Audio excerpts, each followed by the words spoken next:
ঋতুপর্ণা আর আমার একটি নতুন দিনের নতুন ব্লগে তোমাদের সবাইকে ওয়েলকাম। তো দেখো আমি এখন রেডি হয়ে যাচ্ছি বাজারের দিকে। আর হ্যাঁ, আমাদের বাড়ির সামনের রাস্তায় পাইপলাইনের কাজ চলছে। সামনের রাস্তা নয়, মানে আমাদের গলির মধ্যে।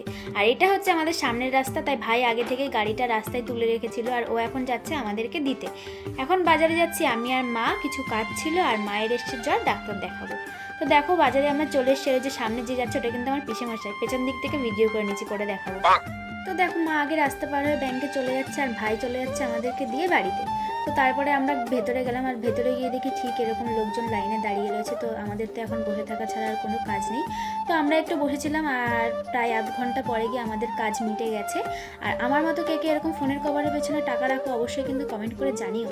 তো দেখো আমরা বেরিয়েও গেছি ব্যাংকের থেকে, আর এই যে বৃষ্টি শুরু হচ্ছে আস্তে আস্তে, ভাগ্যিস ছাতাটা এনেছিলাম। তারপর আর কি, তারপর একটা টোটো ধরে আমরা যাব এখন থানার মোড়ের দিকে, মানে যেখানে আমরা ডাক্তার দেখাতে যাব। তো দেখো প্রায় বৃষ্টি কিন্তু স্টার্ট হয়ে গেছে আর ওয়েদারের অবস্থা খুবই খারাপ। কিন্তু একদিকে কিন্তু এই ওয়েদারটা খুবই ভালো লাগে, মানে ঠান্ডা ঠান্ডা, কোনো গরম টরম কিচ্ছু নেই। তো দেখো আমরা দেখতে দেখতে পৌঁছে গেছি ডাক্তারের কাছে। আর হ্যাঁ, মায়ের শরীরটা এতটাই দুর্বল ছিল যে দুটো স্লাইন কিন্তু দিতে হয়েছিল। তো আমি এখন বসে রয়েছি, বসে ছাড়া আমার কোনো কাজ নেই, কারণ ওখানে কোনো নেটওয়ার্কও ছিল না। বসে বসে বোরিং হচ্ছিলাম। তো আমার তো পেয়ে গেছে ঘুম, তো এখন বাড়িতে যাওয়ার পালা। আর এখন আমি একটু ওয়েট মেপে নিচ্ছি। আর আমার ওয়েট কোনো দিনও 45-এর বাড়েও না, 45 থেকে কমেও না। তো দেখো আমাদের ওয়েট মেপে ওষুধ নিয়ে বেরিয়ে গেছে। আর এখন দেখো এতটা পরিমাণ রোদ যে এই রোদের জন্য আমাদের ছাতা প্রয়োজন, মানে বৃষ্টির জন্য ছাতা প্রয়োজন, রোদের জন্য ছাতা প্রয়োজন।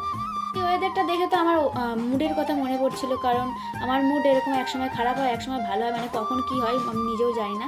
তো হেঁটে আসলাম, তার একটাই কারণ, রাস্তায় আসার সময় দেখেছিলাম এই কুর্তির দোকানটা। আর কুর্তির দোকান দেখবো আর আমি কিনবো না, সেটা হতেই পারে না। নিজের টাকায় কিনি, মায়ের থেকে কিন্তু কিনেছি। আর দুটো কুর্তি কিনে নিয়েছি, কারণ অফারটা মা দিয়েছিল তাই।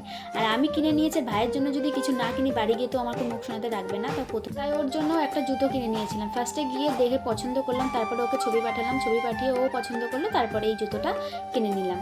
এই জুতোটা কিন্তু মাই ওকে কিনে দিয়েছিল। তারপর আর কি বাজারে এলাম, কিছু ফল কিনলাম।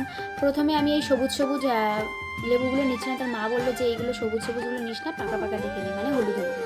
তারপর দেখো এগুলো কেনাকাটা হয়ে গেছে। আবার একটা আইসক্রিম খাবো, জ্বর এসে তাতে কি আইসক্রিম খেতেই হবে। মানে আমি কিন্তু আইসক্রিম খেতে সেরকম পছন্দ করি না, মাই খাচ্ছিল তাই আমাকেও একটা কিনে দিল। তো তারপর দেখো বোনের সাথে দেখা হয়ে গেছে, আর ওই স্কুল থেকে বাড়ি যাচ্ছিল, আর বাড়ি যাওয়ার পথেও কিনেছিল পেয়ারা মাখা, তারপরে হচ্ছে কামরাঙা মাখা। আমি ওকে জিজ্ঞাসা করছি যে কী কিনেছিল, ও কিন্তু আমাকে বলছিল কামরাঙাকে কি ঝামরাঙা না কি একটা বলছিল, বেশ আমি ভুলে গেছি। তারপর দেখো আমরা টোটোও পেয়ে গেছি, আর এখন টোটোতে করে আমরা যাবো বাড়ির দিকে। নিজে আবার একটা আইসক্রিম কিনেছিল, মানে দিদা ওকে কিনে দিয়েছিল আইসক্রিমটা। তো ও আইসক্রিম খেতে খেতে একা কিন্তু খাবে না, ও কিন্তু আমাকেও আবার খাইয়ে দিচ্ছিল।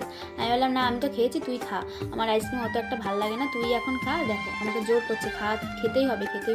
তাহলে আমি ওকে বললাম 15 আগস্টের দিন বোন আমি কিন্তু তোর সাথে তোর স্কুলে যাবো। বলছে হ্যাঁ যাবি দিদি ভাই, তুই আমার সাথে আমার স্কুলে যাবি। তো দেখো দেখতে দেখতে কিছুক্ষণের মধ্যে আমরা চলে এসেছি বাড়ির রাস্তার সামনে। আর আমাদের রাস্তার তো কী অবস্থা তোমাদের তো সেটা আগে বলেই দিলাম। তো দেখো এখন আবার বৃষ্টির ওয়েদার, আবার মানে কি ওয়েদারের অবস্থা, রোদ উঠেছে আবার এদিকে দেখো বৃষ্টিও হচ্ছে। তারপরে দেখো আকাশটা কি সুন্দর লাগছে। আর আমরা চলে এসেছি মানে আমাদের বাড়ির রাস্তার সামনে। আর রাস্তাটা ঠিক অবস্থা এরকম হয়ে রয়েছে গাইস, এতটা পরিমাণ বৃষ্টি হয়েছে যে আমাদের এই রাস্তা দিয়ে আর হাঁটাই যাচ্ছে না, প্রচণ্ড পরিমাণ খারাপ হয়ে গেছে। তো দেখো এখানে অন্যদিকে কিন্তু কোনো কাজ হয়নি, এই গলির মধ্যে শুধু আমাদের এই দিকটাই কাজ হয়েছে, তার জন্য একটু ভালো লাগছে। কিন্তু তারপরে ওই কাদার জন্য একটুখানি খারাপ লাগছে। ও ঠিক আছে, আস্তে আস্তে ম্যানেজ হয়ে যাবে। তো আজকের ভিডিওটা এই পর্যন্তই ছিল। আর এই ভিডিওটা কেমন লাগলো জানাতে কিন্তু একদম ভুলো না। আশা করবো আরও ভালো ভালো ভিডিও তোমাদেরকে দেয়ার। তো টাটা সবাইকে, সবাই ভালো থেকো, সুস্থ থেকো।